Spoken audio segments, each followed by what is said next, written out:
समाजात आजही स्त्रियांना दुय्यम प्रकारची वागणूक दिली जाते। मुलगी जन्माला येणं हे तिच्या आई वडिलांसाठी आजही अपमानास्पद ठरतंय। हुंड्यासाठी आजही लग्न मोडली जात आहेत, नाहीतर मुलींना जाळून मारलं जात आहे। समाजाचे रक्षक जेव्हा गुन्हेगारांना पाठीशी घालू लागतात तेव्हा गुन्ह्याला वाट मोकळी होते। या गुन्ह्याचा विरोध करण्यासाठी एक मुलगी आमरण उपोषणाला बसली होती। ती न्याय मागत होती। तिने आरोप केलाय की साखरपुड्यानंतर सासरच्यांनी 4 लाखांचा हुंडा मागितला, न दिल्यास लग्न मोडलं। पोलिसात तक्रार केली तर पोलिसांनी मुलाला संरक्षण दिल्याचा आरोप होतोय। या सगळ्यात पोलिसांनी कॅमेरासमोर बोलण्यास नकार दिल्यानं आरोपींना पाठीशी घातल्याचा त्यांच्यावर आरोप सुद्धा होतोय। नेमकं प्रकरण आहे तरी काय आणि मुलीला न्याय मिळणार की उपोषण सुरूच राहणार हा मोठा प्रश्न आहे। मुरबाडमध्ये हुंड्यासाठी तरुणीचा छळ, 4 लाखांसाठी साखरपुड्यानंतर मोडलं लग्न। लग्नापूर्वीच हुंड्याचं विघ्न, आरोपींना पोलिसांचा अभय। तरुणीची हुंडाबळी विरोधात आमरण उपोषणाचे हाक।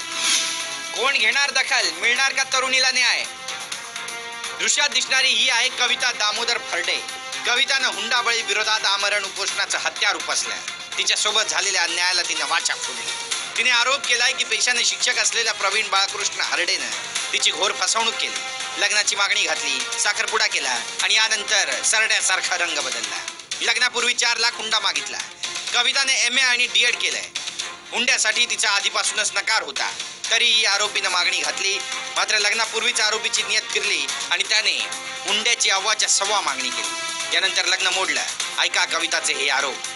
आम्हाला न्याय मिळावा यासाठी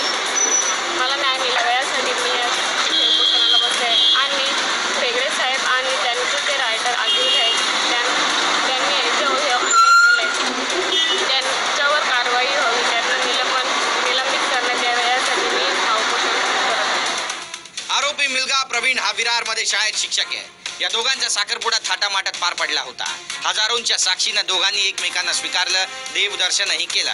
31 मार्च 2019 रोजी लग्नाची तारीख फिक्स झाली। नवरे मुलीचं कुटुंब लग्नाच्या तयारीला लागलं। मुलीच्या पित्यानं नगर इथे लग्नासाठी घोडा बुक केला। मंडप, बँडबाजा, DJ, स्पीकर, जेवण बनवण्यासाठी स्वयंपाकांना ॲडव्हान्स दिला। लग्नात लागणारं सोनंही खरेदी केलं। 10 दिवसानंतर नवऱ्या मुलाचा बाप बाळकृष्ण हरडेनं मुलीच्या वडील दामोदर फरडेला फोन केला। तुमच्या मुलीला नोकरी लावायची आहे असं सांगून बोलावून घेतलं। यानंतर भेट होता। साखरपुड्यात बरं पक्षाला मुलीकडच्यांनी नाराज केलंय। मुलाला सोन्याची चैन केली नाही आणि इतर व्यवस्थाही बरोबर झाली नाही असा आरोप करत मुलाला 4 लाख रोख रक्कम, हुंडा आणि वऱ्हाडासाठी 3 लक्झरी बसेस देण्याची मागणी केली। या संदर्भात किनवली पोलीस स्टेशनमध्ये कवितानं तक्रार केली असता किनवली पोलीस स्टेशनचे पोलीस निरीक्षक अरुण फेगडेंचा रायटर कॉन्स्टेबल विलास आगवले असल्याचं समजलं।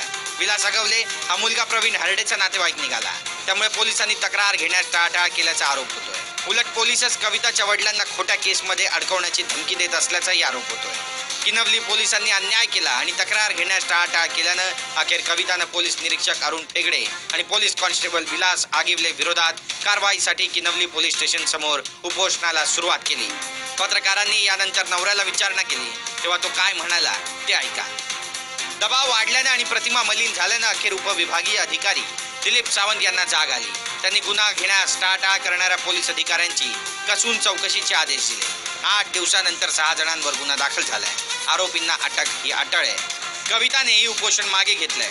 मात्र मुरबाड आणि शहापूरमध्ये यापूर्वी हुंडाबळीच्या अनेक तक्रारी प्राप्त झाल्या आहेत। काही समोर आल्या तर काही प्रकरणात मुलींचा हकनाक बळी गेलाय। त्यामुळे मुरबाडकरांच्या, शहापूरकरांच्या मानगुटावर बसलेलं हुंड्याचं हे भूत आता कोण उतरवणार हाच मूळ प्रश्न आहे। सुनील घरट, TV9 मराठी, शहापूर।